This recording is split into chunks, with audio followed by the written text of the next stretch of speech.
This interview is brought to you in association with Rabobank. Hello and welcome to our series of Rural Delivery online interviews. Joining us today is Professor of Agribusiness at the University of Waikato, Jacqueline Rowarth. Jacqueline, welcome. Good morning. Jacqueline, this issue of the next generation, not just on farm but in agribusiness generally, how critical for New Zealand? Hugely critical, and all the news that we're getting at the moment is actually stopping students considering agriculture as a career. And I don't mean just on farm, I mean right the way through the supply chain. Let's call it the innovation value chain, because that sounds, and is what we need, sounds much more encouraging. Right the way through the innovation value chain, working in foreign markets, but understanding what we do well in New Zealand, which is sustainable food production. Do we have a skills crisis now? No. And I would say that there is great concern about farmers ageing, and indeed the whole of the agribusiness population ageing, because that's what we all do, age. But of course the current farmers and agribusiness people are at the top of their careers. They're the people who know what to do next. They've got the gut instincts based on experience. But we are missing a generation in about the 30 to 40-year-olds. And I'm concerned at the moment that we might be losing children's interest at school because of the issues in the rural sector. And yet there are great careers to be had throughout the rural sector and right through into countries overseas for the marketing and consumer interface. And if you understand about food production and what New Zealand does best, you've got all sorts of opportunities in the future. Okay, so you actually set up two things there. First is this next generation of people who are now perhaps 15, 16 years old.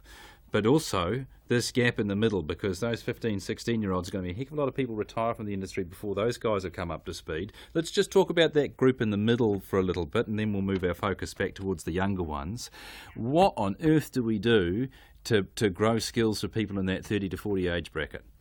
Well, there are so few of them. We're already doing it, and I think what we need to be doing is hot housing, greenhousing, enable them to grow faster, the ones in their 20s, so that they have enough experience and interaction with experienced people, older people, that they are able to absorb some of the abilities to progress the industry. Mm-hmm. And there are programs that are happening, Rabobank, Rural Leadership, directorships through Dairy NZ, Beef and Lamb, all Women's Escalator, all sorts of people are trying to assist with this. But of course, it takes time off their actual jobs. Many of those people you describe are already in the sector. What about people who are in their, mid-20s to say mid-30s, who aren't in the sector, but they're very flexible in terms of the sectors they work in? If they see an opportunity, they'll follow it. Is there anything going on to have a go over them? We're always trying to get the good news stories out there so that they do feel attracted, and certainly some of the bigger companies are taking on anybody who might be interested. They don't always know what's happening on farm or on orchard or wherever in order to be able to sell the story to the overseas consumer appropriately in order to get best value back to the New Zealand farmers and growers. And in terms of them, I've got some graduate diploma students, for instance, who've done a degree in something and then thinking, but the sector I really want to work with is agribusiness, so how can I best learn about that? And they're actually coming back to university. What about those who are just starting their university career? What do we know about what's made them want to be involved in agriculture as they make that crucial transition between secondary and tertiary education? They're my lovely little first years, and some of my lovely first years from last year are now in second year, and it's just wonderful to see their enthusiasm and their motivation. And they have come in, as many of us did, because they want to make a difference in a sector that really matters, not just for New Zealand, but for the world. And they also know that there are very good salaries to be had.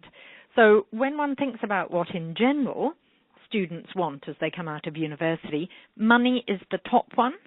Brand is very important, but they also, the good ones, want a challenging career, one that will really motivate and inspire them to do better, and they know they can get that in agribusiness.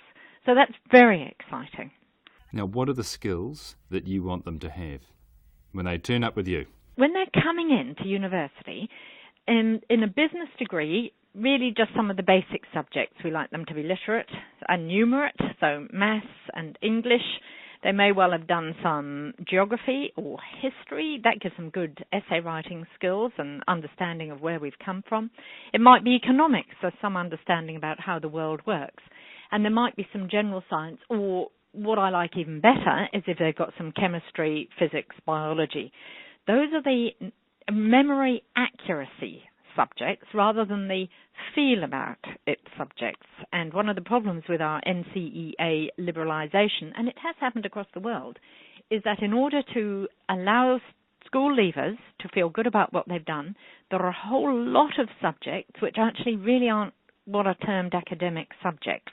They're easier to do, there's research on it, and we've allowed our students to do the easier subjects, and therefore they come into university not with quite the challenge, motivation, goals ahead. So at the University of Waikato, I can teach most students as long as they are motivated and keen and are numerate and literate. And I've got a whole lot of students who are actually the science-based students, so they've done the chemistry, physics, biology at school, who are coming over to do agri as a specialisation.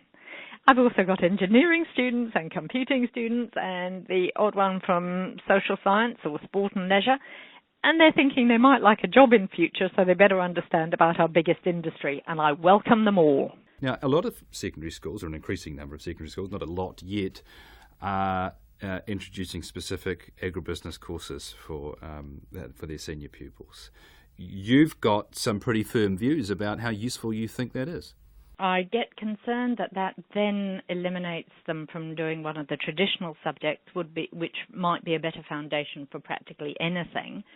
And, of course, if they take agribusiness and then pick the eyes out of the local business communities, it restricts what I can do at university, building on the basic foundation of maths and English and some understanding of science, economics, that I thought they might have had. So, yes, I have concerns. I would rather that everything taught at school was done through the lens of food, because history, economics, geography, they're all hugely influenced by whether people have food or not. And, of course, anything to do with environment has implications in terms of the way we farm. So I think all subjects at school can be taught through the lens of food. Julian Cribb started saying this. He's the author of The Coming Famine. And what we do by not considering food is reduce the options that students are thinking about as they come into university or any other tertiary education institution. What happens overseas? So you're an academic, you take an evidence-based approach. What's happened in the US, Europe, UK, for example? Are they teaching agribusiness? Are they taking this lens approach? Are they doing a little bit of both? Is there any evidence about one working better than another? Data out of the USA and the UK is increasingly saying the liberalisation has not done students a favour, the liberalisation at school, and then they follow up at university thinking they're going to have, for instance, a silver screen contract. And in fact, there aren't any, so they have to go back to university for training. And a lot of them get retrained from their creative and performing arts or whatever degree into teaching, which sort of perpetuates the problem. So the UK is the one that's most advanced. They've decided to go back to traditional subjects, no school rankings, 100% external exams, and they're hoping that by doing so they will send signals to the schools that actually there are some subjects which are more useful for a career which might have various job changes in it than these ones that appear to be really career focused, which includes sculpture, photography, those ones. They're after-school activities. That's what I think, Roger. They're great subjects, very important, but they're after-school activities. Agribusiness, though, as a course title, sounds a lot different to sculpture or debating or chess, you know? Yes, but if they're top students, they would be more advised to take the basic subjects and then come on to university and take another basic business degree with an agribusiness focus, or a science degree with an agribusiness specialisation or whatever. It gives them more options for the future. And at the University of Waikato, double majors are quite common. So we might have supply chain and agribusiness, or marketing, or e-commerce, or whatever. that allows the two to be really focused, but you haven't got rid of a basic degree that gives you options for the future. That's the issue for me, if you cut out basic subjects at school. What if they're not the top student?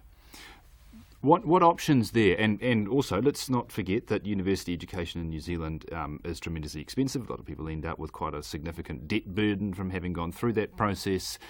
I accept that universities are an important part of our culture and our society, absolutely, but there's a range of people who can do an enormous amount of good in the agricultural sector who don't have to go through university. What do we do for them? Well, the occupation outlook that the Ministry for Business, Innovation and Employment has put on their website gives you some clues about what you need to do. And in terms of university, it's actually less expensive than it was when I went through, because most students nowadays are actually supported by the government, either through the loan or through allowances, which was not the case when I went through. And one of our challenges in terms of how we think about this is that 78, maybe 80% of school leavers now do go through tertiary education of some sort. And when I went through, it was less than 10%, about 7% in fact. So there's been huge changes, and a lot of it has been money going to degrees which aren't leading, for most students, to actual careers. If we think about people who don't want to go to university, there are all sorts of ways being discussed or actually already in existence about how you can get into farm ownership. There are also training programs that employers have in order to assist students, but we can think about the primary industry training organisation and what it's doing on farm in terms of assisting people.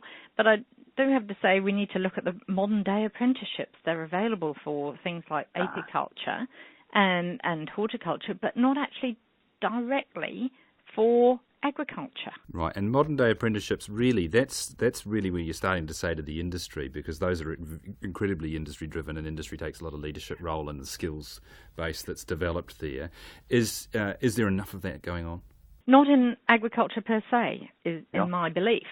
And the point about the modern day apprenticeships is that it allows a farmer to employ somebody at 80% of minimum wage in the basis that they're out of school, they don't necessarily know a huge amount, they take quite a lot of looking after, and they also get released because they have to be enrolled with the primary industry training organisation. So if you're tossing up a school leaver at $15.25 from April the 1st versus somebody a bit older, a bit more responsible because they've been through some sort of other tertiary education, formal, at an institute, polytechnic or university, the value might be better there than trying to take a 16-year-old out of school. I think the modern day apprenticeships should be wider availability, and certainly for on-farm. Lastly, before we go, what data sets are we gathering now that in maybe 4, 5, 6 years' time might give us an indication of whether we're on the right track with any of this stuff? Ministry for Primary Industries they look at this, and the people-powered document that they released at Mystery Creek Field Days in 2014 talks about hundreds of thousands of new jobs, mostly not on farm, mostly in the support industries. But people who have done the accounting degree or the basic management degree or a food technology or, well, all sorts, agricultural science, agricultural commerce, but who actually understand what goes on farm. And those sorts of jobs are increasing in number, so we'd love to have more students getting involved. Jacqueline, love your passion for the sector.